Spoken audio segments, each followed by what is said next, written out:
Thank you, everyone. Morning.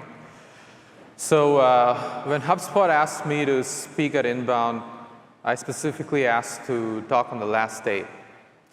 And I really like the feeling of the last day, because the last day is when you go back with a ton of new ideas. That's the whole point of an event like these. And you may often think ideas are like answers to your problems, but in my opinion, ideas are actually questions. Now that sounds a bit off, like how is an idea a question?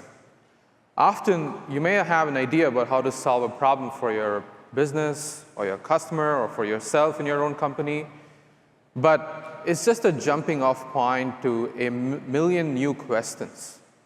How do you actually get started? How do you get the buy-in from your manager or other people in your company?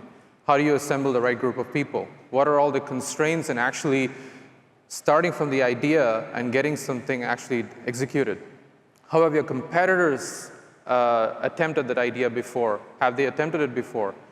So clearly you see, like you realize that feeling where from an idea you ended up with a ton of new questions. In my opinion, that is the best feeling to have. We call that feeling curiosity. And most curious people and teams are always going to be winning. That's been the pattern throughout history. So anytime someone I talk to on a podcast or some people outside the field of like core AI talk to me, the number one question that's on their mind is what is actually going to change? Tell me how the world is going to look like 5 years from now. How is AI going to be different 5 years from now? That's the number one question everyone is tuned to asking. But nobody asks, like, what is going to remain the same? What is actually something that we are good at today that will continue to be important even 5 years from now? And in my opinion, it is this fundamental human quality, curiosity, that's going to be the most important thing. So you don't have to worry about like, oh, what are my competitors doing? How is AI going to change? Because the most dangerous thing for you and your company is losing your curiosity. The winning teams are the most curious ones and the ones who ask the most questions. So at Perplexity, we don't have meetings that start with a presentation. Of course, Amazon is famous for doing the whole 6-pager. That's not what I'm trying to get at. Instead, what I'm trying to get at is meetings that start with a purpose of solving a problem. And from the problem, you break it down into asking the right set of questions. So the most powerful question that you can start a meeting with is, what are all the things that we need to know to solve a particular problem? So you make a list of questions. You ask questions about the world, about competitors, about the data that you have about your own customers, your own product. And then you are way further to actually trying to solve the problem that you started off the meeting for. And winning teams and people have time and again done this. It's called curiosity. Before AI was a thing 3 years ago, if you wanted to actually solve a problem, if you wanted to actually if you're curious about something and you had a lot of questions, what would you do? You would actually assemble a team. You would form a committee. You would actually go and try to hire consultants. They would take a look at your data, and they would tell you what to do. And then the committee would discuss their solutions, and you would adopt something. This is such a long process that's no longer relevant. You can just directly shoot your questions to an AI. The difference 3 years ago and what it is today is AI is actually good at answers. And what you're good at is questions and your curiosity. It's a great fit. So in a world where you can actually be more curious, if you work this way with a lot more questions, with abundant curiosity, you get incredible velocity. I think of this as question work. It's like having a meeting turn into 10 meetings worth of decision-making and judgment. So you may think every office looks pretty much the same. You're hiring the same kind of roles as before. So what is AI really impacting in terms of how work gets done today? What is actually the biggest change is the meetings don't run the same way as before. meetings at Perplexity are very different from meetings that happen in the previous era of knowledge work. Because the most effective people who come into the meeting room are the ones with the best questions. We don't really care if people have the answers already, because we're actually trying to solve problems for which we don't yet know the answers for. So the most successful people in the organization, and the ones who can clearly make an impact in the meeting room or in the company, are the ones who can ask and pose the best questions. And successful people have known this fact for centuries. It's called curiosity. So the people who really go on to change the world, lead the world, grow, improve, be dynamic are the ones who are generally very curious. So one of my favorite examples to highlight this point is from the history of computing itself. So let's go back to 1945. There were 700,000 engineers and manufacturing specialists who were working in the telephone electronics industry. There were so many people, but only 3 were really curious enough to go and ask a few questions. But the most important question being, is there a way to do something better? Because can we actually get rid of these really expensive, hot vacuum tube switches and figure out a much better way to do things? Can we do something like even cleaner with better understanding of metals, better understanding of electric fields, how gold works, germanium? Every question led to another set of questions. Every answer led to a new set of questions. And several iterations of this led to the invention of the transistor, which is the heart of modern computing. I wouldn't be standing here. You all wouldn't be gathered here. There wouldn't be an event like this here if not for the transistor. Think about it. Mainframes, personal computing, the internet, the mobile revolution, the cloud, software as a service, SaaS, and now AI. Everything exists because we built on top of the transistor. And the transistor existed because 3 people were curious enough, not accepted the status quo, asked a few questions to see how things could be done better, and that led to amazing inventions. And this pattern repeats again and again throughout history. Progress has always been made by people who were curious and didn't take things for granted, and always kept asking, what if there's a better way?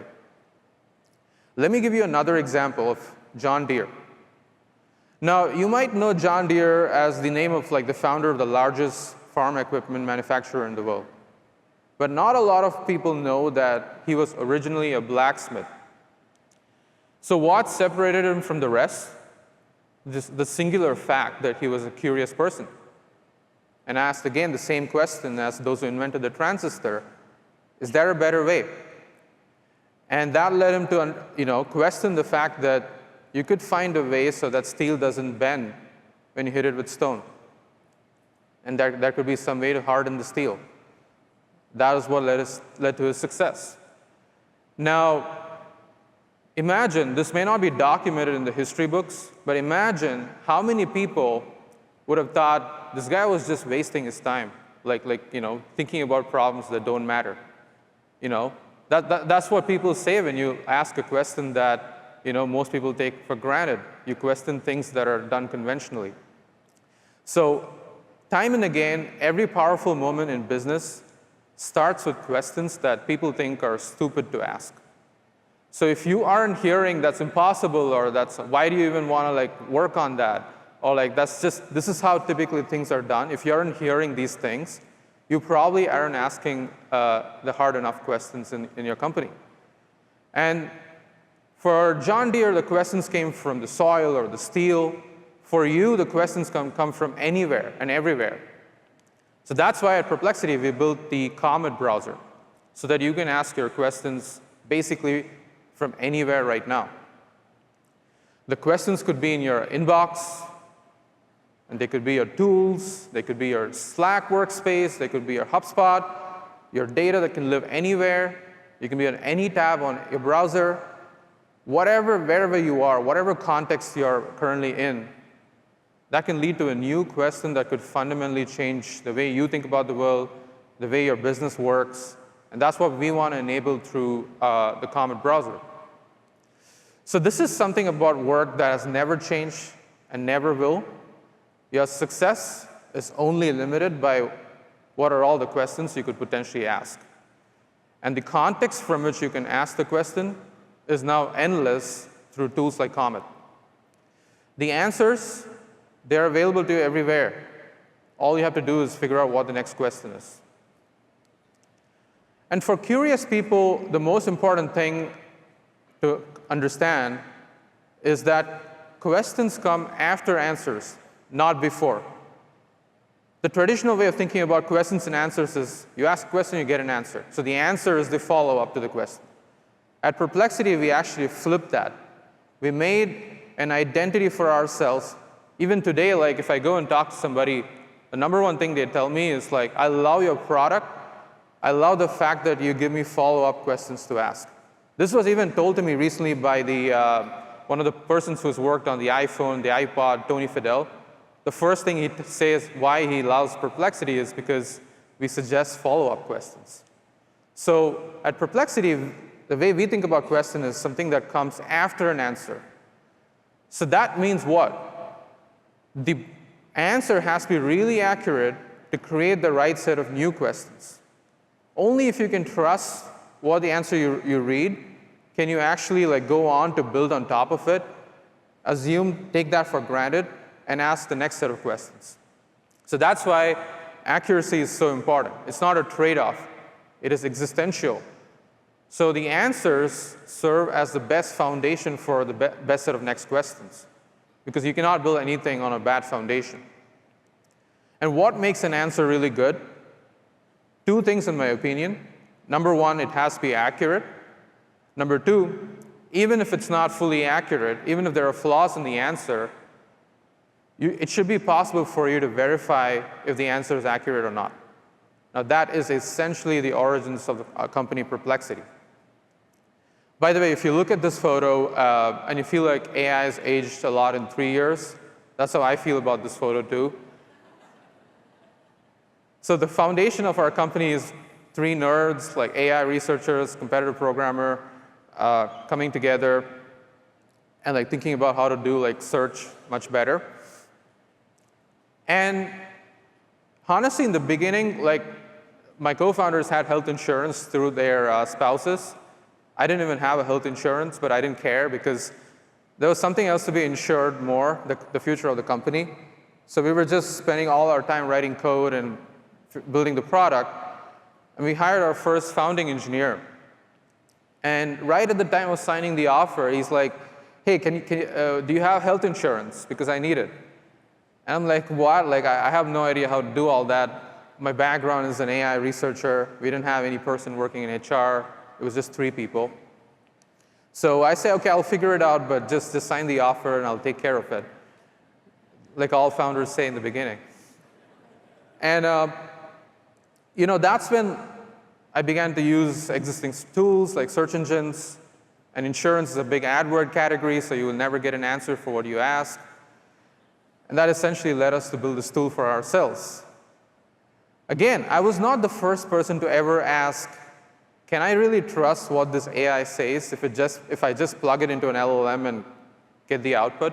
I was definitely not the first person to ask that. I think there are still people today using AIs that don't give you sources, and they don't actually trust what the AI says.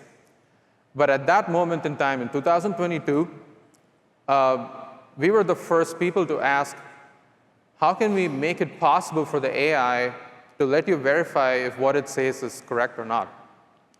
That is essentially the core idea of Perplexity, to help you verify through sources, through fact checks, through citation grounding.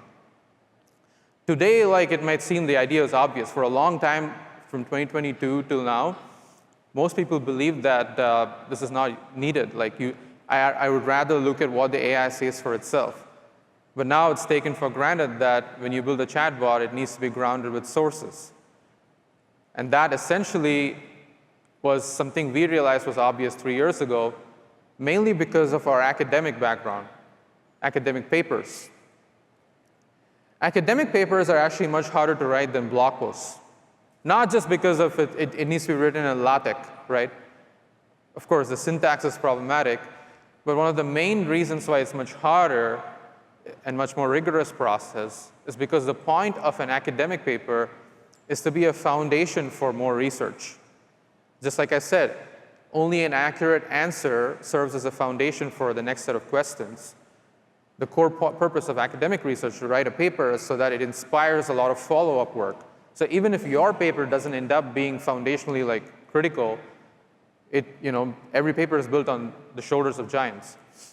So good questions need to start with accurate answers, and accuracy is paramount. And we had all this knowledge from academia that citations and accuracy is very important. But we were actually discouraged a lot by investors when we were about to launch Perplexity. It was a week after ChatGPT had launched, and ChatGPT was going really viral. I can tell you the exact dates, actually. November 30th, ChatGPT. December 7th, Perplexity. And when I was about to launch it, I gave early access to a bunch of our investors.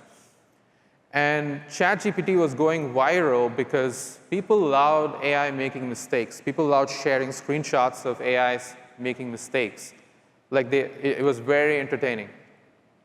And so my investors were like, why are you doing this source grounding thing?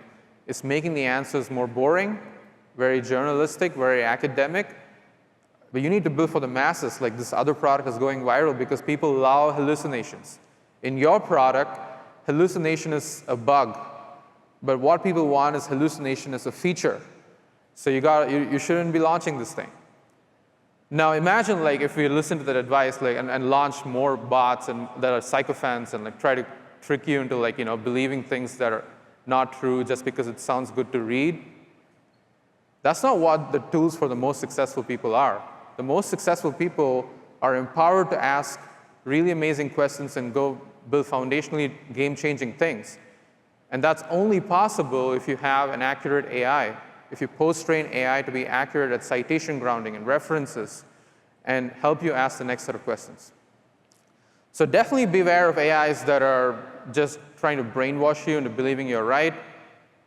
Beware of AIs that are constantly just telling you what you want to hear. Don't trust those AIs to make your financial decisions. Don't trust those AIs to tell you what to do as far as the next strategy for your company should be about, or what set of customers to go with. Definitely trust the AIs that are really trying to solve for the accuracy problem, because that's only when you can trust what the AI says and make the right decisions. At Perplexity, we learned this fact that accuracy is very important. It's not a luxury. You need to actually make it foundational to the product by focusing on the answer engine.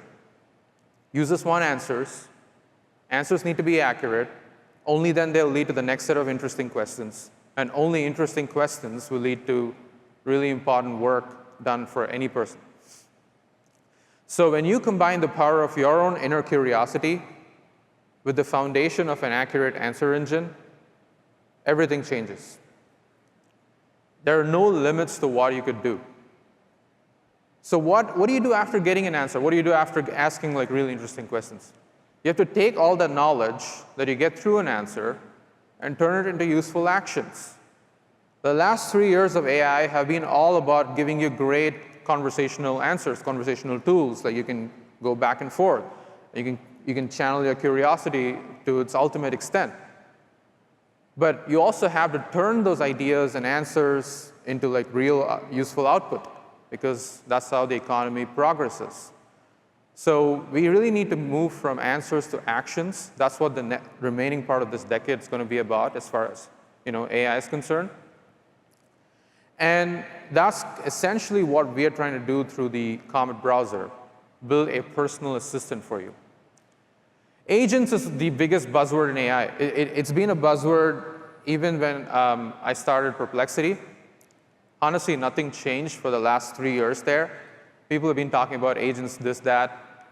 There's even companies that are called Agent Force. At the end of the day, what really matters is truly understanding what you want out of an agent. An agent works for many people. That's what a human agent does. So you have real estate agents or shopping agents or like travel agents. What they typically do is they work on fractional capacity for multiple people, and they're really focused on a vertical. And this is really the problem when you think about agents and agentic AI. You think a lot about mapping what exists in the human world into the AI world. But honestly, like, your curiosity cannot be put in a box. You're curious about whatever you want. Like, you're curious suddenly about finance. You're curious about like health. You're curious about how to do your work more productively. You want a more general horizontal assistant. So that's what people have lacked, an assistant that just works for you. Only the luxurious, wealthy billionaires had access to personal assistants who could do calendaring and emailing and scheduling and be kind of like their agents. We can give this power to basically everybody and help them be a lot more productive and honestly a lot happier. That's essentially what's possible with the personal assistant. So I didn't really become a software engineer or researcher to read Slack all day. It's honestly like really, really tiring. But my job as the CEO of this company is to stay on top of everything. And it's very difficult to do that when you have like, I don't know, like 100 different Slack channels I'm on today. There are always updates. My phone's always buzzing with notifications. And if I turn off the notifications, I'm even more stressed of what I'm missing out on. So there's no way out of this other than honestly having an assistant that can go read everything for me, right? So that's what having an agent or an operator access my Slack is really useful, I guess. Having an assistant on my Slack that can make me 10 times more productive. Let me try to go back. Okay, I don't think it can go back. So what basically I was trying to make a point through the previous slide is the assistant or the agent suddenly gives you the power to stay on top of like things that you wouldn't be able to be present simultaneously. You could be in a meeting. It's very distracting to look at Slack during a meeting. You wouldn't want to like, be disrespectful to the person you're in the meeting by like, browsing other tabs. Those are the kind of luxurious things that you can get with a browser like Comet, where you could basically just delegate it to go read Slack for you while you're talking to a person in a meeting, and you're pulling some context related to that meeting, but you're not like ignoring them while doing this work. All this multitasking capability, essentially having multiple brains, equivalent of multiple brains, doing the work for you without having to context switch and get distracted is suddenly possible. Now, why is this like amazing? It's amazing because this is essentially how software as a service, the dream of software as a service was meant to be. We wanted to give people the power of like incredible productivity by letting software do the work for them. That's how the whole word software as a service has been coined. And now you suddenly have access to a second brain that can be at your service for whatever you ask, but really richly understand all the context that you can provide it. So here, for example, like you can ask a question about like some financial filing. You could be talking about Elon Musk's new pay package worth $1 trillion in a meeting, and you could also pull the Tesla's financials to see how realistic it is, all happening simultaneously. That's essentially why I feel today's software is going to be very different. Comet-like assistants can help you understand your personal context, pull relevant materials for you while you're doing some other work. They can chain actions together. They can do all the work for you. And honestly, they can take away all the boring aspects of work away from you and let you focus on asking interesting questions, which essentially boils down to the core feeling that I've always talked about in the beginning. It's curiosity. And that brings me to the next important point I want to make, which is bringing joy back to work. I'll admit it for myself. I'll speak for myself first. I love working, and my family doesn't like that all the time. Like, I'm always on my phone. When we go on road trips, I'm just looking at my phone. I don't like driving because of that, because I want to stay up to date with everything. But that's not really like, letting me stay in the present in whatever I do. And a lot of people talk a lot about having work-life balance, getting more time back in your personal life, especially when you have a family, when you have kids. All this is very important. So how could you actually keep delegating work, remove all the boring parts, and just enjoy what you do, and not having to feel like work is tiring and boring and a lot of high friction? That's the dream that a personal assistant can truly usher in. Make work really fun, make you happier. And honestly, if you ask a lot of people why is work boring for them, they're going to say, oh yeah, I got to open these 5 different tabs, I got to copy paste this email, I have to put it in another doc, I have to go and search on some AI or some search engine, I have to pull that, paste it here, format it, do 4 or 5 different meetings, get the buy-in, send the emails. Whatever, all this chain of actions here that feels really tiring and boring, if we can take that away from you and delegate that to the personal assistant, maybe work actually is fun. You go in the morning, you meet interesting people, you ask interesting questions, you try to honestly make a true difference to your organization. That's how work should feel like. So that when you go back, you might even still be thinking about work at home, but it doesn't have to feel like a burden. That's the kind of future that we want to bring in. And that way, all the creative ideas that are buried under process and bureaucracy can finally come out and shine. All the friction can be removed. All the meetings can be converted into the second meeting or the third meeting. And a meeting should never be the answer again. It should always be the lead to the next question. That's how you can honestly turn your curiosity into real velocity. But let's be honest for a minute. It's hard to foster questions. How do you build this question-first culture in your company? Most people aren't bold enough to ask questions. They're really scared if they're too afraid to sound dumb or stupid or get fired. The Bell Labs engineers were not afraid to sound stupid at all, or John Deere was not afraid to sound stupid. So I really think your organization should be structured in a way that you got rewarded for asking the good questions. And you should have sufficient time on your hands to pose these questions instead of being buried in paperwork and bureaucracy and emailing and calendaring and scheduling. And doing a lot of meetings that are pointless, right? And so it's not just about making your own life better, it's also about making your organization better and honestly making a lot of progress faster. So this brings to what is a bad and a good meeting. A lot of people have this insulting way of talking about a meeting, especially on Twitter. Some VCs do this. Oh, this meeting could have just been an email, or it could have just been a text message. Why did you waste my time? In the age of AI, you could even take this a step further and say the meeting could have just been a really well-written prompt. So maybe remove all the friction from writing a good prompt, and I can focus on that. I don't even need an email. I don't even need a meeting. So you could make all these cases for what comes ahead. So this is where I want to make a very important point of it's not about AI replacing you, which is what most AGI companies want to sell you on, the fear. It's more about letting AIs skip the boring, mundane aspects of work, skip the meetings that are not needed, work together on a great prompt, get the output, and start focusing on having a meeting where you're just sitting together and posing interesting questions.